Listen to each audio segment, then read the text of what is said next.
Formula One's newest team has made a big change in advance of the 2024 F1 season. For the first time, Haas has opted to change their team principle in efforts to turn around the poor form that the team have seen over the last few years. The team has failed to realise the ambitions they set when entering the sport, and their team model and structure seems to have failed. So what's changed in Formula One to cause them to be left at the bottom of the standings? Let's have a look. My name's Andy, and this is Behind the Drive. A promising start. Haas joined Formula One in 2016 with close ties to Ferrari. The team took the power unit and gearbox from the top team, and they took some select other parts as well. This customer team setup is not uncommon, but the team's approach to car development was also a key factor in their ability to join the sport. The Haas team's first few years in Formula One were their most competitive, and at the time the team were reportedly spending just $30 million per year on car development, which, in a non-cross-capped era of the sport, was a tiny amount of money compared to most of their rivals. To achieve this low cost base, the team outsourced their car development to Italian manufacturer Dallara, the organisation that builds Formula 2 cars. The team reportedly developed their car with Dallara and were heavily influenced and supported by Ferrari in those early stages. Haas were entering Formula 1 at a time where the team had struggled with new teams joining the grid. The three new setups that joined in 2010 each had their own difficulties, and by the time Haas were joining in 2016, two of those three had already left, and Manor would be entering their final season on the grid. The sport was clearly scarred by those three teams being a complete flop, and so there was pressure to deliver straight away, and as a customer team that was being taken under the wing of Ferrari, they were in the best possible position to achieve these better results. The Haas team's first ever race in Formula 1 delivered points with a 6th place finish for Romain Grosjean. It was a huge achievement for the team, and it was noticed up and down the grid by teams who were seeing a new setup delivering straight away. There was a huge difference between the three teams that joined the F1 grid in 2010 and Haas's results, and so this path to success for new teams was established and working. The team continued in 2016 to finish 8th in the Constructors' Championship, a result that they repeated in 2017. These results weren't spectacular, but they were a huge improvement compared to their predecessors. In achieving these results, the Haas team beat established F1 setups, including Renault, Sauber, and even McLaren, who were in the midst of their disappointing partnership with Honda. The highlight year of the Haas team was undoubtedly 2018, where the team really started to see the advantage of their close working partnership with Ferrari. The Haas team was still buying as many parts as possible from Ferrari and had contracted Dallara to create their chassis, and so the team was solely dedicated to their development and aerodynamics. But the team came out of the blocks in 2018 and were seen to be quick in testing, which they backed up as they were on course to finish 4th and 5th in Australia before cross-threaded wheel nuts for both cars resulted in their retirement. This was turning heads of the other teams even more than their initial achievements in 2016, and of course when you move towards the front of the midfield, the money on the line means the other teams will start to question the integrity of the car. This was especially the case with the fact that Haas had such a close relationship with Ferrari. There were questions over the legalities of the Haas car and the similarities of their 2018 Challenger to the Ferrari car from the year before. This similarity was raising eyebrows of the other teams, but the FIA were confident that the team operated within the rules. This 2018 season resulted in Haas's best ever finish, with 5th in the Constructors' Championship and 93 points. Within that, the team scored their best race finish with 4th and 5th in the Austrian Grand Prix. This achievement is a huge one, especially for a team that had a much smaller budget and smaller team than the other teams around them in the standings. It would turn out to be the peak of Haas's time in Formula 1 to this point, as things would start to turn for this promising team. The Rich Energy saga and the downfall of Haas. Following the highs of getting towards the front of the midfield in 2018, the team took a disappointing turn the following year.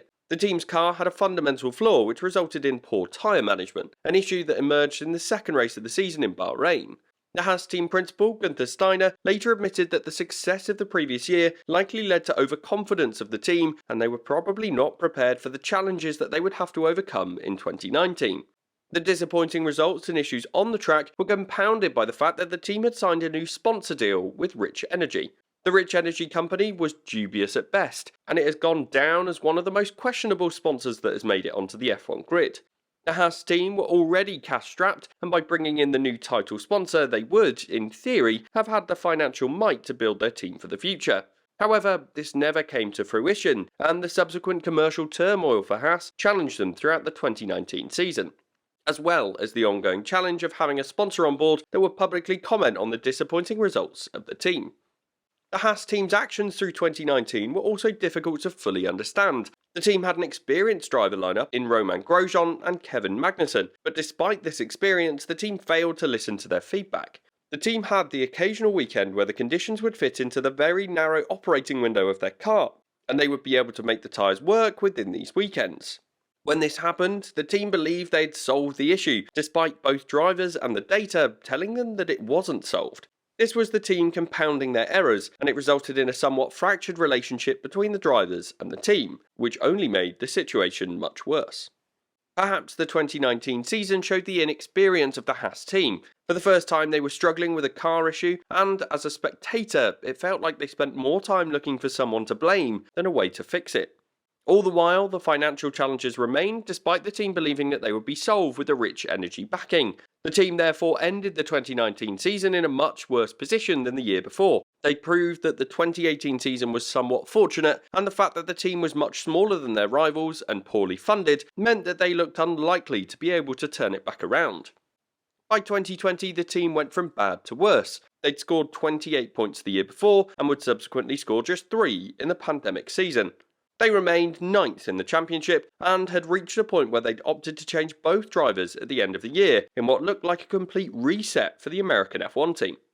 This new-look team in 2021 brought 2 new drivers into the sport, and it coincided with a change to Formula 1 that should have given Haas the opportunity to build a team that would become an equal challenger to other setups on the grid. The team brought in Nikita Mazepin and Mick Schumacher, 2 drivers from Formula 2 that would both be rookies on the F1 grid. This was always going to be a high-risk strategy, but the team had essentially picked a driver with a strong preparation for the sport and with links to Ferrari and Schumacher, and a driver that was unproven and simply a pay driver in Nikita Mazepin. The decision to bring the Russian rookie onto the grid was clearly financially motivated, as the team's livery was updated in a way that was probably influenced by the driver's nationality. The high risk didn't pay off, as the team slumped to the bottom of the championship for the first time in their history, and they scored a best result of just 12th that year. This season also coincided with the introduction of the budget cap, the leveller regulation that should have seen Haas have a great opportunity to be much closer to the other teams on a financial basis. But despite Haas increasing their spending, they've still failed to make improvements to their performance on track. Continued disappointment in the new era. The 2021 season may have been the Haas team's lowest point, but the new aerodynamic regulation set in 2022 saw the team have a chance to improve. They started the year by replacing Mazepin and bringing Magnussen back into the sport, which proved to be a brilliant decision for the team.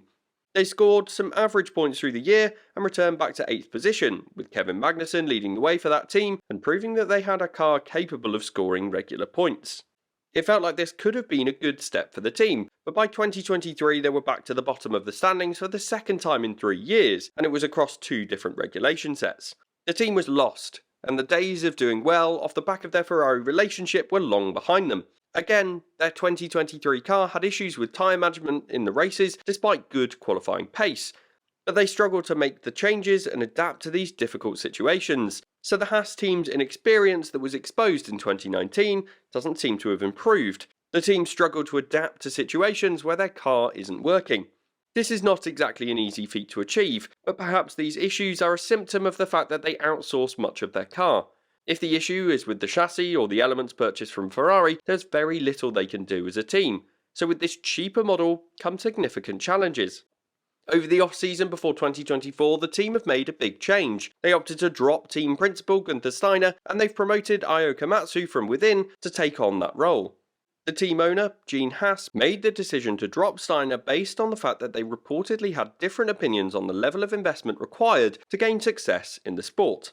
Perhaps this is Steiner standing up to say that it's very difficult for a team to move forward without significant investment.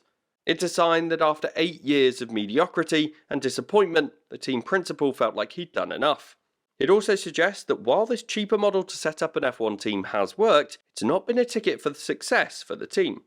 What's fascinating for me is the fact that Haas joining the sport in 2016 has added very little to the competitiveness of the sport. The team were fortunate to get onto the grid in advance of the Liberty Media takeover, as especially with the budget cap changes, the appeal of Formula One is significant and the challenge to even be allowed to join the sport is getting harder.